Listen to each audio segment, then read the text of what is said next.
রহস্যময় পারিবারিক অ্যাডভেঞ্চার গল্প। কি বললি? আমি অবাক হয়ে তাকালাম। ছেলে তার রুম থেকে একটা নতুন শাড়ি নিয়ে এল। মা, আজ আমার বান্ধবরা বাড়িতে আসবে। ওরা জানতে চায় আমার গার্লফ্রেন্ড কেমন গো। আমি বললাম, তুই কি পাগল হয়ে গেছিস? সে আমার হাত ধরে বলল, প্লিজ মা, শুধু আজকের জন্য। দুপুরে তার 3 বন্ধু এল। আমি নতুন শাড়ি পরে বেরিয়েছিলাম। ছেলে আমাকে দেখিয়ে বলল, এই আমার গার্লফ্রেন্ড। বন্ধুরা বলল, ভাই, তোর গার্লফ্রেন্ড খুব সুন্দর। আমি লজ্জা পেয়ে রান্নাঘরে চলে গেলাম। সন্ধ্যায় বন্ধুরা চলে যাওয়ার পর ছেলে আমার কাছে এল। মা, আজ তুমি গার্লফ্রেন্ড সেজেছিলে। কিন্তু আমি চাই তুমি সত্যিকারের আমার হয়ে থাকো। আমি বললাম, মানে? সে আমার 2 হাত ধরে বলল, মা, আমি তোমাকে ভালোবাসি। শুধু মা হিসেবে নয়, একজন নারী হিসেবে। তুমি যখন আজ নতুন শাড়িতে ছিলে, তখন আমার বুঝতে পেরেছি তুমি কতটা সুন্দর। আমি তোমাকে আমার স্ত্রী হিসেবে চাই। বিয়ে করো আমাকে। আমরা এই বাড়ি ছেড়ে নতুন জায়গা চলে যাব। নতুন শাড়ির গন্ধ আমার নাকে এখনও লেগেছিল। এই গল্পটি সম্পূর্ণ শুনলে আপনাদের পানি অটোমেটিক বের হয়ে যাবে, যত দ্রুত সম্ভব হাতের কাছে টিস্যু নিয়ে বসে পড়ুন। বিছানার চাদর যেন নষ্ট না হয় সেটা সম্পূর্ণ খেয়াল রাখার অনুরোধ জানিয়ে গল্পটি এখন শুরু করব। তার আগে সর্বশেষ অনুরোধ, দয়া করে এমন পানি বের করার গল্প নিয়মিত শুনতে আমাদের চ্যানেলটি সকলেই সাবস্ক্রাইব করুন। ধন্যবাদ। হ্যালো বন্ধুরা, আমার নাম পূর্ণিমা সরকার। আমার বয়স 43 বছর। আমার স্বামীর নাম সুব্রত সরকার, বয়স 46 বছর। আমাদের 2 সন্তান, শায়েন আর রিয়া। শায়েন 20 বছর বয়সী, ইউনিভার্সিটিতে পড়ে। রিয়া 13 বছর বয়সী, স্কুলে যায়।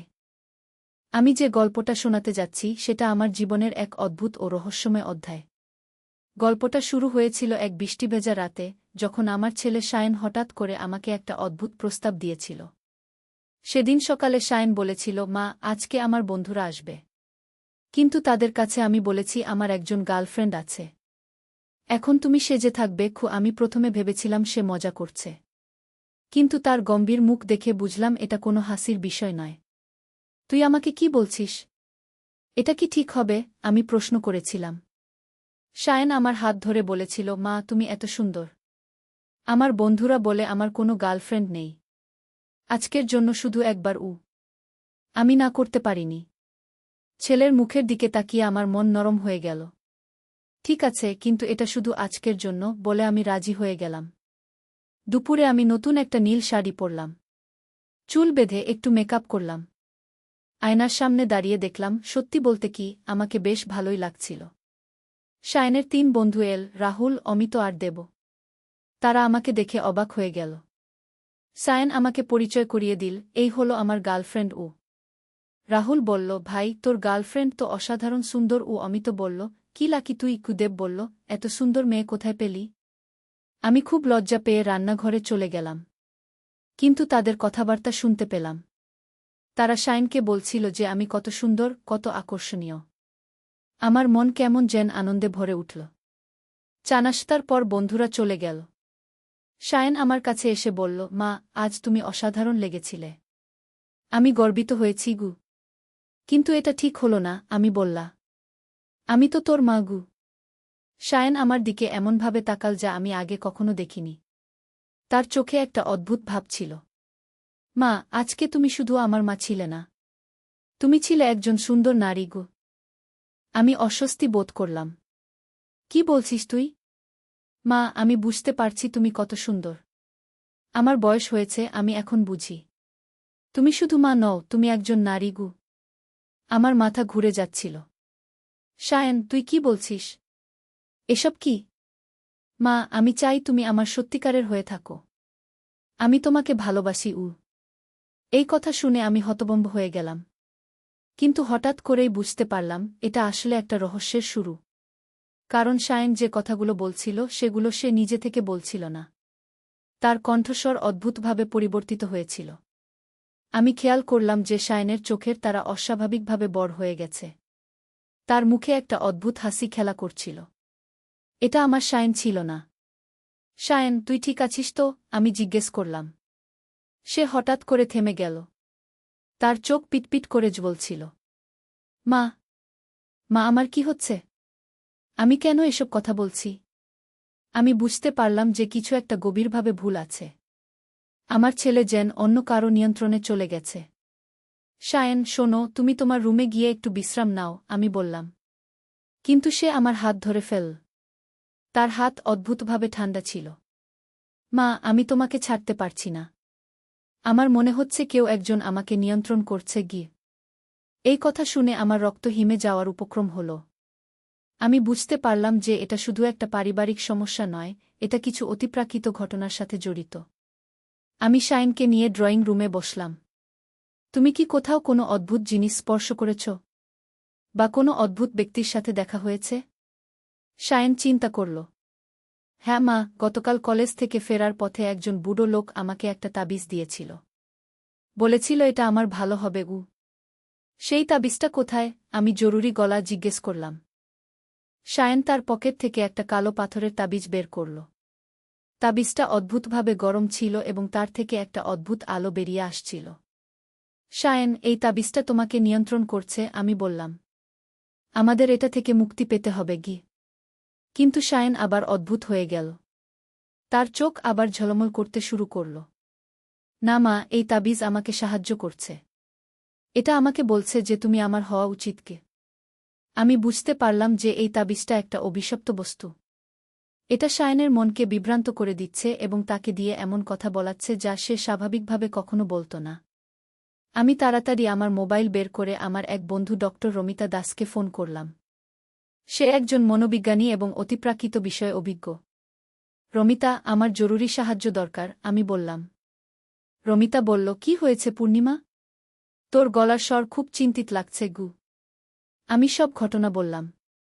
রমিতা শুনে বলল, এটা শোনাচ্ছে যে শায়েনের উপর কোনো মানসিক প্রভাব আছে। তুমি তাকে নিয়ে আমার কাছে চলে আসো। কিন্তু শায়েন যেতে চাইল না। সে বলল, মা, আমি কোথাও যাব না। আমি এখানেই তোমার সাথে থাকব। আমি বুঝতে পারলাম যে পরিস্থিতি আরও জটিল হয়ে যাচ্ছে। শায়েন আমাকে ছাড়তে চাইছে না এবং তার আচরণ ক্রমশ অস্বাভাবিক হয়ে উঠছে। সন্ধ্যার দিকে আমার স্বামী সুব্রত অফিস থেকে ফিরলেন। তিনি দেখলেন আমি এবং শায়েন ড্রয়িং রুমে বসে অদ্ভুত আচরণ করছি। শায়েন আমার হাত ধরে রাখছে এবং আমি অস্বস্তিতে ছিলাম। কি হয়েছে এখানে? সুব্রত জিজ্ঞেস করলেন। আমি সব ঘটনা তাকে বললাম। কিন্তু সুব্রত বিশ্বাস করলেন না। তিনি ভাবলেন আমি এবং শায়েন কোনো পারিবারিক সমস্যা নিয়ে কথা বলছি। পূর্ণিমা, তুমি কি বলছ? শায়েন তো স্বাভাবিক আছে, সুব্রত বললেন। কিন্তু সেই মুহূর্তে শায়েন হঠাৎ করে উঠে দাঁড়াল এবং তার বাবার দিকে রাগত চোখে তাকাল। বাবা, তুমি আমার এবং মায়ের মধ্যে আসবে না। আমরা একসাথে থাকতে চাই। সুব্রত অবাক হয়ে গেলেন। শায়েন, তুই কি বলছিস? এটা কি আচরণ? শায়েন হঠাৎ করে আমার দিকে ঝুঁকে পড়ল এবং আমার গালে একটা চুমু দিতে চাইল। আমি সরে গেলাম। সুব্রত রাগে ফেটে পড়লেন। শায়েন, তুই কি করছিস? এটা তোর মা। কিন্তু শায়েন হাসতে শুরু করল। একটা ভীতিকর, অপ্রাকৃতিক হাসি। বাবা, মা শুধু আমার। তুমি আমাদের মধ্যে আসতে পারবে না। এই দেখে সুব্রত বুঝতে পারলেন যে সত্যিই কিছু একটা গভীরভাবে ভুল আছে। তিনি আমার কাছে এলেন এবং জিজ্ঞেস করলেন, পূর্ণিমা, এই তাবিজটা কি? আমি তাবিজের ব্যাপারে বললাম। সুব্রত তাবিজটা দেখে বললেন, এটা দেখতে অদ্ভুত। আমার মনে হয় এটা কোনো কালো জাদুর জিনিস। আমরা তিনজন মিলে ঠিক করলাম যে আমাদের কোনো ধর্মীয় ব্যক্তির কাছে যেতে হবে। আমার এক মামা আছেন যিনি তন্ত্রমন্ত্র জানেন। কিন্তু শায়েন আমাদের যেতে দিল না। সে বলল, আমি কোথাও যাব না। আমি মায়ের সাথেই থাকব। রাতের দিকে পরিস্থিতি আরও খারাপ হল। শায়েন আমার রুমে এসে দরজা বন্ধ করে দিল। সে বলল, মা, আজ আমরা একসাথে থাকব। আমি ভয় পেয়ে গেলাম। শায়েন, তুই কি করছিস? দরজা খোলো। কিন্তু শায়েন আমার কাছে এসে বসল। তার চোখ অদ্ভুতভাবে জ্বলছিল। মা, আমি তোমাকে ভালোবাসি। তুমি আমার হয়ে থাকো। আমি চিৎকার করে সুব্রতকে ডাকলাম। সুব্রত দরজা ভাঙতে চেষ্টা করলেন। কিন্তু দরজা অদ্ভুতভাবে শক্ত হয়ে গেছিল। সেই সময় আমি একটা বুদ্ধি পেলাম। আমি শায়েনকে বললাম, শায়েন, তুমি কি জানো যে এই তাবিজটা তোমাকে নিয়ন্ত্রণ করছে? তুমি আসলে তোমার নিজের কথা বলছ না। শায়েন একটুর জন্য থেমে গেল। তার চোখে বিভ্রান্তির ছাপ দেখা গেল। মা, আমি কি করছি? আমি সুযোগ পেয়ে তাবিজটা তার পকেট থেকে নিয়ে জানালা দিয়ে ফেলে দিলাম। তাবিজটা মাটিতে পড়ে ভেঙে গেল এবং একটা কালো ধোঁয়া বের হল। শায়ন হঠাৎ করে মাটিতে পড়ে গেল। তার চেতনা ফিরে এল। সে বলল, মা, আমি কি করেছি? আমার কি হয়েছিল? আমি তাকে জড়িয়ে ধরলাম। শায়ন, তুমি ঠিক আছো? সেই তাবিজটা তোমাকে নিয়ন্ত্রণ করছিল গু।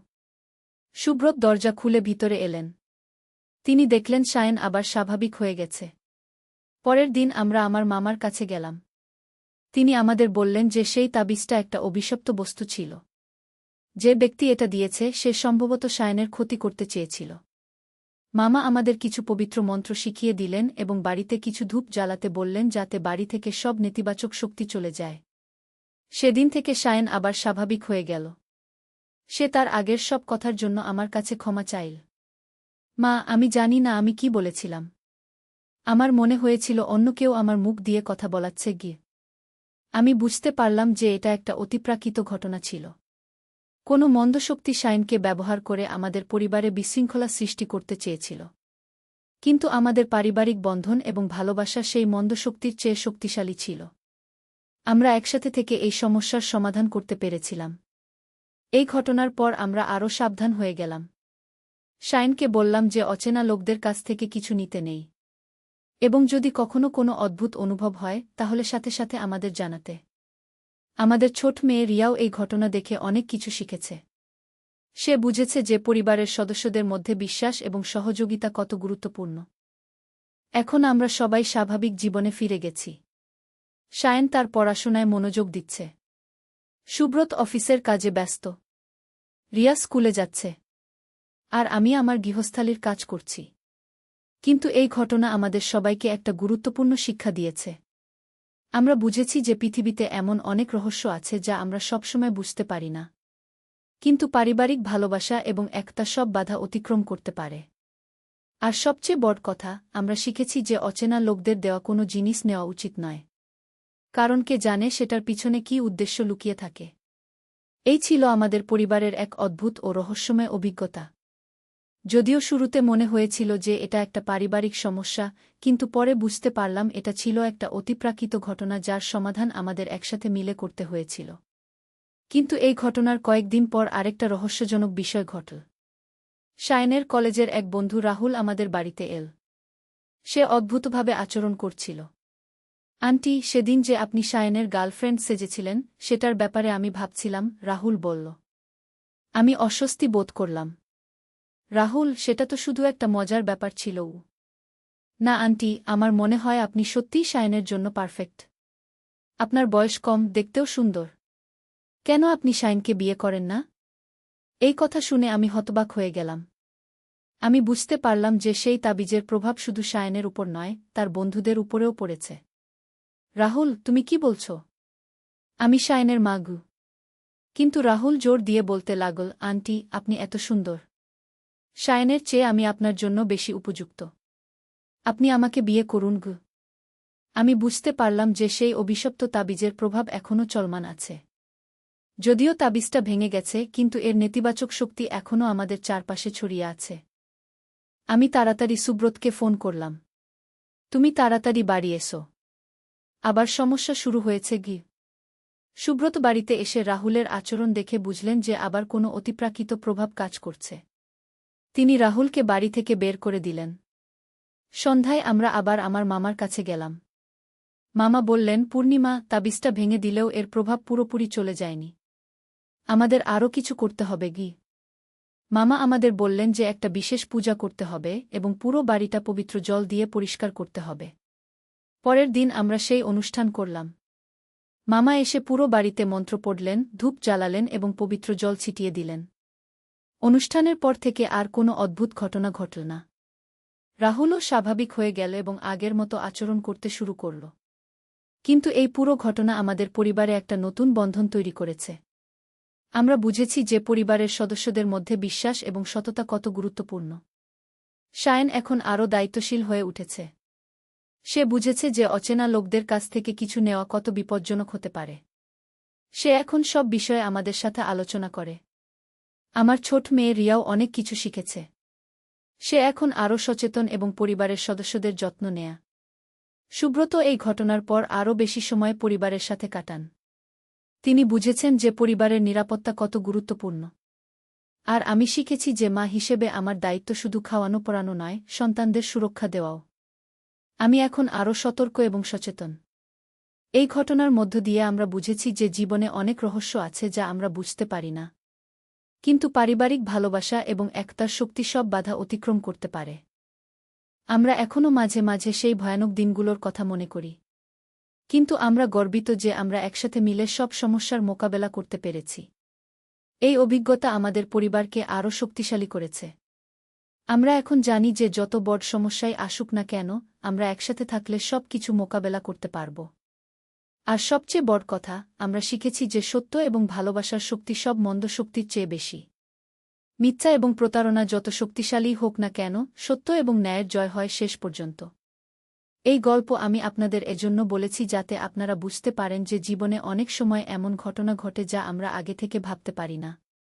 কিন্তু সেই সময়ে ধৈর্য এবং বুদ্ধিমত্তার সাথে কাজ করলে সব সমস্যার সমাধান পাওয়া যায়। আর হ্যাঁ, অচেনা লোকদের দেওয়া কোনো জিনিস কখনো নেবেন না। কারণ আপনি জানেন না সেটার পিছনে কী উদ্দেশ্য লুকানো থাকতে পারে। আমাদের এই অভিজ্ঞতা থেকে আরেকটা বিষয় স্পষ্ট হয়েছে, পারিবারিক সম্পর্ক কত পবিত্র এবং গুরুত্বপূর্ণ। মা-ছেলের সম্পর্ক, স্বামী-স্ত্রীর সম্পর্ক, ভাই-বোনের সম্পর্ক, এই সম্পর্কগুলো আমাদের জীবনের ভিত্তি। এই সম্পর্কগুলোকে রক্ষা করা আমাদের সবার দায়িত্ব। এই গল্পের মাধ্যমে আমি আপনাদের বলতে চাই যে জীবনে যে কোনো সমস্যা আসুক না কেন, পরিবারের সদস্যদের সাথে খোলামেলা আলোচনা করুন। একা একা কোনো সমস্যার সমাধান করার চেষ্টা করবেন না। আর সবচেয়ে গুরুত্বপূর্ণ বিষয় হল, কোনো অতিপ্রাকৃত বা অদ্ভুত ঘটনার মুখোমুখি হলে ভয় না পেয়ে বুদ্ধিমত্তার সাথে কাজ করুন এবং অভিজ্ঞ ব্যক্তিদের সাহায্য নিন। এই ছিল আমাদের পরিবারের এক অবিস্মরণীয় অভিজ্ঞতার গল্প। আশা করি এই গল্প থেকে আপনারা কিছু শিক্ষা নিতে পারবেন এবং নিজেদের জীবনে প্রয়োগ করতে পারবেন। আর যদি কখনো আপনাদের জীবনে এমন কোনো রহস্যজনক ঘটনা ঘটে, তাহলে মনে রাখবেন, ভয় পাওয়ার কিছু নেই। সত্য এবং ভালোবাসার শক্তি সব মন্দ শক্তিকে পরাজিত করতে পারে। ধন্যবাদ সবাইকে আমার গল্প শোনার জন্য। আশা করি আপনাদের ভালো লেগেছে।